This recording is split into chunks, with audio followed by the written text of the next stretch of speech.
Monday. John Heyman rejoins us, leading the league, and with information as to why Michael Conforto's free agency, which is still out there, by the way, he's unsigned, is historic. Why is that, John? Well, he's the last remaining guy with that qualifying offer attached, and obviously in the new CBA, we don't have that issue for free agents. So he's the last guy with that qualifying offer and compensation attached.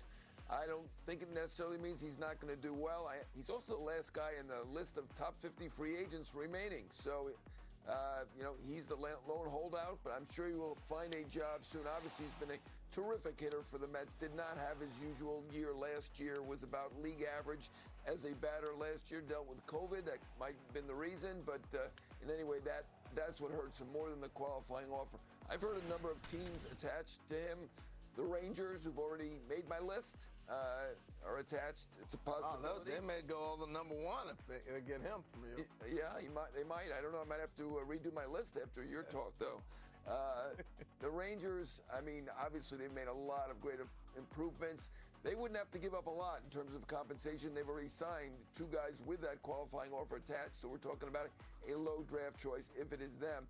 The Jays are another team We've heard the Marlins, but obviously they've signed some free agents. The Reds are kind of around the edge, maybe. The Giants, another team that made my list, another possibility. I like the White Sox. To me, they need a left-handed bat. I think that would be a great fit. They right now have Engel as their right fielder, terrific defensive player, but they are very righty-heavy. And, of course, Mets fans are clamoring for Conforto for the Mets. I don't think they have unlimited resources, so I think that's probably unlikely. So, John, let me ask you this. Is it the qualifying offer as much as maybe the injury and then not having a really strong season is hurting him in this free agent market? Yeah, I mean, it's certainly the platform year. He did not have his usual year. You could say it about Trevor Story as well. I'm not sure that he's hurt in this market. I mean, he's the last guy. You might have thought Trevor Story was being hurt. He ended up with $140 million. There are advantages to being the last guy because there are a lot of teams now that want to improve their offense, and he is clearly the guy out there. Tommy Pham, also a free agent, very good player, but not in the category of Conforto. So I think he's still going to do well, but certainly the qualifying offer combined with the year that he had is not going to put him certainly in that $100 million plus range where he was the year prior. Yeah, that's going to be an interesting case. There's so many free agents still out there. Yeah, I would suggest, and I like your fit with the White Sox for him for sure, but I would suggest maybe sneaky Milwaukee. Sneaky need for a guy like that. Who we haven't talked about all offseason, and I just want to sit this for a second, is the Cleveland Guardians. They haven't done anything. We have not talked about the Guardians in the same breath that we have. Everybody's been very critical of Oakland and Cincinnati. What's Cleveland doing? They haven't got rid of their players, though. Right. Yeah, they haven't added it. They haven't done anything. Yeah, but they didn't get rid of people. Yeah, I have to say Harold's right. Even though he dissed me on my list, I think Harold's correct there. They haven't had a sell-off. That to me is the distinction. And I give Oakland a pass. They do this sell-off you're probably not happy about it, Matty, but they do this every few years, and they come back and win 90-plus games a year later. So they're able to do it. The Reds, I'm a little curious as to what's going to happen because that's a rough sell-off. In the Indians, they don't have big revenues. They're not selling off, although Jose Ramirez's name is out there. That would be a big loss. And the Jays, a team that I did already have on that top 5 list, they're snooping around for Jose Ramirez. Obviously, that would take quite a bit. Harold mentioned 2 great third basemen who I agree with him. They were underrated on that list. They should not have been 7 and 8. Arenado and Machado, bad list there. But Jose Ramirez was number 1, I believe, in WAR and several other categories, and he's obviously a terrific player. But all right, let's move on. It was a different set of suitors looking at Michael Conforto as the ones that were looking for Jorge Soler, and he found a 3-year deal to stay in the National League. Tell us about it. Yeah, 3-year with the opt-outs. So Harold's right. Again, we have a lot of opt-outs going on here. So he's got an opt-out after year 1 and year 2, World Series MVP. Obviously, he's got big power. Even the Lone Depot ballpark, the cavernous park that Miami plays in, will not hold him. He's been a little bit up and down. Obviously, he had the 40-plus home runs the year in Kansas City, but we got up to a rough start last year. Everybody turned around when they got to the Braves, though, and he was really good and helps their offense quite a bit. They have good pitching. They're in a tough division. It should be interesting to see how they do. They didn't exactly sit on their hands this offseason. No. They added some good players, including Joey Wendell and Avicelio Garcia. So the Marlins beefing up. And let's talk about a player that's going to Atlanta as Jorge Soler leaves Atlanta, and that's Kenley Jansen, a one-year deal to join the Braves. Yeah, now I do feel a little guilty not putting them on the list because I think they've had a great offseason. To recover like they did to get Matt Olson to play first base, fantastic. I love that player defensively and great power. But Kenley Jansen, he's been one of the best closers in baseball. And I think this is a big pickup for a team whose bullpen was great in the postseason last year. Matzek was obviously lights out. Will Smith gave up nothing. Minter was very good. Luke Jackson, really good. I mean, they already had an excellent bullpen, and they add Kenley Jansen on a one-year deal. Alex Anthopoulos gets great deals. I mean, going back to Acuna, Albies, looking at that list, I mean, he never seems to overpay. And to me, this is a reasonable deal. $16 million for Kenley Jansen. Yeah, Kenley was the best I'd seen him in 3 years last year towards the end of the year. He had his best stuff. The fastball's electric. The cutter, I used to say, was really good. But I think he needed a change of scenery.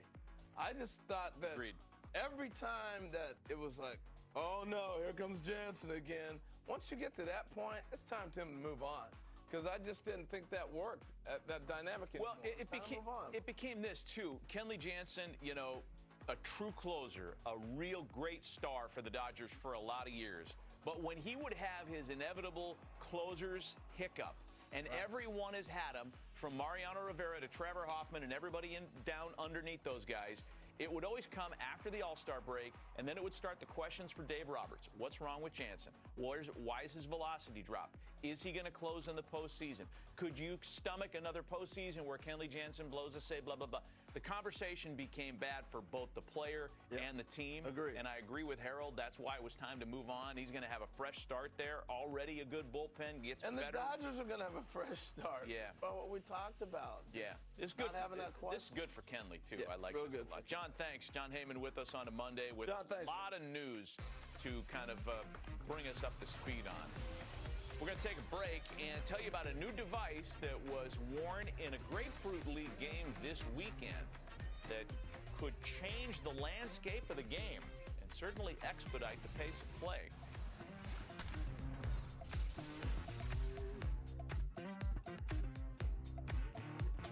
Those old shirts smelled as funky as they looked. At Cricket, we re-engineered vintage style.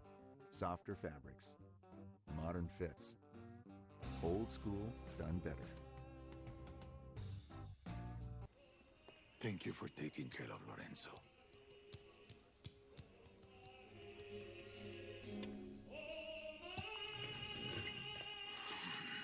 For a noticeably smooth shave, Dollar Shave Club. You know, we humans have come a long way on our journey. Our first language wasn't exactly, a language. Our first vehicles weren't the fastest. Our first phones weren't smart. Text mom winky face emoji. And the first electric vehicles weren't, let's just say they look nothing like the first ever Ioniq 5. Two-way charging, 300-mile range. The point is, it's been a long journey, but worth it. Evolve your journey. The fully electric Hyundai Ioniq 5. The overtime went into overtime. What do? You turn to DiGiorno to be MVP. MV Pizza. Fresh baked taste. The win and move.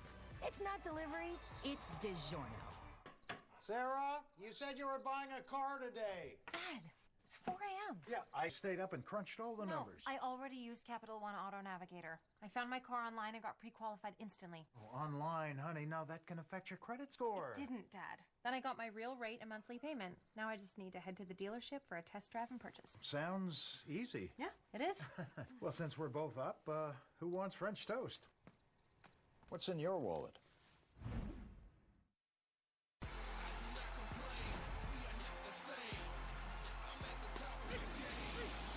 Reasons to watch, 10 great reasons to debate. The top 10 starting pitchers right now, tonight at 8 Eastern on MLB Network. Nice throw. Major League Baseball and the Boys and Girls Clubs of America That's beautiful. are dedicated to guiding kids through the first tries, It's all good, Aaron. the curveballs, There you go.